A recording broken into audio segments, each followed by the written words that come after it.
Hello everyone, welcome back to our channel Learning Land. Today also we are learning daily used English sentences. ఈ రోజు మనం ఈ వీడియోలో మనం కోపంలో ఉన్నప్పుడు, బాధలో ఉన్నప్పుడు లేదా మన మాట ఎవరు వినలేనప్పుడు రెగ్యులర్‌గా కొన్ని సెంటెన్సెస్ అనేవి తెలుగులో యూజ్ చేస్తూ ఉంటాం కదండీ. సో అటువంటి సెంటెన్సెస్‌ని ఇంగ్లీష్‌లో ఎలా చెప్పాలో ఈ రోజు వీడియోలో చూసేద్దాము. సో వీడియోని ఎక్కడ స్కిప్ చేయకుండా ఎండ్ వరకు చూడడానికి ట్రై చేయండి. ఇప్పుడైతే వీడియోని స్టార్ట్ చేసేద్దాం. So let's get started. Coming to the first sentence, మీకు చెప్పడం అనవసరం. మీకు ఇది చెప్పడం అనవసరం. It is unnecessary to tell you. It is unnecessary to tell you. Unnecessary అంటే అనవసరం అని అర్థం. నెక్స్ట్ వన్, నీకేం చేయమని చెప్పినా నువ్వు చేయడం లేదు, నీకు చెప్పడం అనవసరం. నేనేం చెప్పినా సరే నువ్వు చేయడం లేదు, అలాంటప్పుడు నీకు చెప్పడం అనవసరం అంటూ ఉంటాం కదండి. సో దీనిని no matter what you are told to do, you are not doing it, it is unnecessary to tell you.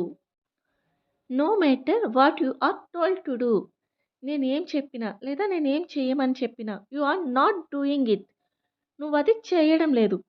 It is unnecessary to tell you, so నీకు చెప్పడం అది అనవసరం. నెక్స్ట్ వన్, నేనేమి చెప్పినా ఆమె పట్టించుకోదు, కాబట్టి నేను ఆమెకు చెప్పాల్సిన అవసరం లేదు. నేనేం చెప్పినా సరే ఆమె అంతగా పట్టించుకోదు, అలాంటప్పుడు ఆమెకు చెప్పాల్సిన అవసరం నాకు లేదు అంటూ ఉంటాం కదండి.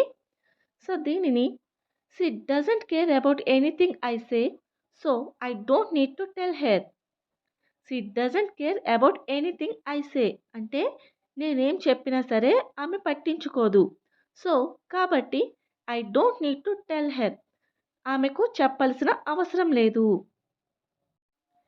నెక్స్ట్ వన్, నువ్వు నాకు కథలు చెబుతున్నావా లేదా నువ్వు నాకు స్టోరీస్ చెప్తున్నావా. Are you telling me stories. Are you telling me stories, telling అంటే చెబుతున్నావా అని అర్థం. So are you telling me stories, నువ్వు నాకు కథలు చెబుతున్నావా. నెక్స్ట్ వన్, నా డబ్బు నాకు ఇవ్వమని నేను అడిగినప్పుడల్లా అతను నాకు ఏదో ఒక కథ చెబుతున్నాడు. నా డబ్బులు నాకు ఇవ్వమని అడిగినప్పుడల్లా అతను ఏదో ఒక స్టోరీ చెప్తూనే ఉంటున్నాడు అని అంటూ ఉంటాం కదండి. దీనిని whenever I ask him to give me my money he tells me some story. Whenever అంటే ఎప్పుడైతే అని అర్థం. I ask him to give me my money, ఎప్పుడైతే నేను అతన్ని నా డబ్బులు ఇమ్మని అడుగుతున్నానో he tells me some story, అప్పుడు అతను నాకు ఏదో ఒక కథ చెబుతున్నాడు. నెక్స్ట్ వన్, ఆమె పని చెయ్యదు కానీ చాలా బాగా కథలు చెబుతుంది. ఆమె అసలు పని చెయ్యదు కానీ కథలు మాత్రం బాగా చెప్తుంది అంటూ ఉంటాం కదండి. సో దీనిని she doesn't work but tells stories very well. She doesn't work అంటే ఆమె పని చేయదు, బట్ కానీ టెల్స్ స్టోరీస్ వెరీ వెల్, కథలు మాత్రం చాలా బాగా చెప్తుంది. నెక్స్ట్ వన్, నీకు చెప్పినందుకు నన్ను నేను నిందించుకోవాలి లేదా నీకు చెప్పినందుకు నన్ను నేను తిట్టుకోవాలి. I should blame myself for telling you. I should blame myself, నన్ను తప్పకుండా నేను నిందించుకోవాలి లేదా నన్ను నేను ఖచ్చితంగా తిట్టుకోవాలి. ఫర్ టెల్లింగ్ యూ, నీకు నేను చెప్పినందుకు. బ్లేమ్ అంటే నిందించడం లేదా తిట్టుకోవడం. నెక్స్ట్ వన్, మీరు అందరికీ చెప్తారని నాకు తెలిస్తే నేను మీకు చెప్పను లేదా మీరు అందరికీ చెప్తారని తెలిసినట్లయితే నేను అసలు మీకు చెప్పకపోదును అని అంటూ ఉంటాం కదండి. దీనిని if I knew you would tell everyone I wouldn't have told you. మీరు అందరికీ చెప్తున్నారని నాకు తెలిసినట్లయితే నేను అసలు మీకు చెప్పకపోదును. I wouldn't have told you అంటే మీకు అసలు చెప్పను అని అర్థం. నెక్స్ట్ వన్, నా సమస్య అతనికి చెప్పకపోవడమే మంచిది లేదా నా సమస్య గురించి అతనికి చెప్పకుండా ఉండడమే మంచిది. It was better that I did not tell him about my problem. It was better అంటే మంచిది అని అర్థం.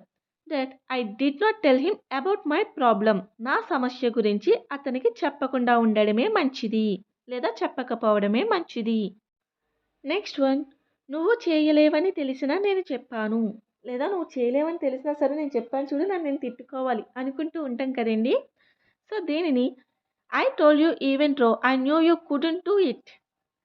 I told you even though I knew you అంటే నువ్వు చేయలేవని తెలిసినా సరే, ఈవెన్ అంటే కూడా అని అర్థం. కుడెంట్ డూ ఇట్ అంటే నువ్వు చేయలేవని తెలిసినా సరే నీకు చెప్పాను. నెక్స్ట్ వన్, నీ దగ్గర డబ్బులు లేవని తెలిసినా నిన్ను అడగాల్సి వచ్చింది. నీ దగ్గర డబ్బులు లేవని తెలుసు కానీ నా ప్రాబ్లం వల్ల నేను నిన్ను అడగవలసి వచ్చింది అని అనుకుంటూ ఉంటాం కదండి.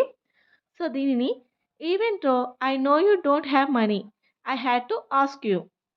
Even though I know you don't have money. నీ దగ్గర డబ్బులు లేవని తెలిసినా కూడా I had to ask you. నేను నిన్ను అడగవలసి వచ్చింది. నెక్స్ట్ వన్, ఆమె గొడవ పడుతుందని తెలిసి నా పెళ్లి గురించి చెప్పాను. నా పెళ్లి గురించి చెప్తే ఆమె గొడవ పడుతుందని నాకు తెలుసు. I told her about my marriage knowing that she would start a fight. I told her about my marriage. నేను ఆమెకి నా పెళ్లి గురించి చెప్పాను. Knowing that she would start a fight.